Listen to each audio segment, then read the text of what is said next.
makan bebek hitam remuk cuy, paha bebek goreng hitam, bumbu hitam, terus pahanya, terus ditambah bebek remuk antara tulang, daging, kulit sama jeroan kali ya, dicampur jadi satu cuy.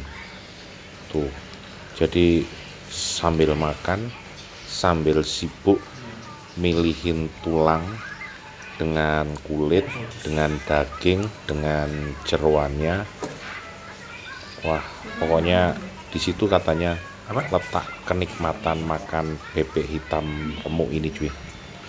Antara makan kepedesan pakai sambelnya cuy, sama misain tulang belulang, karena semua diremuk dicampur jadi satu cuy, secara cukup fung hai se lam lam sum cuy.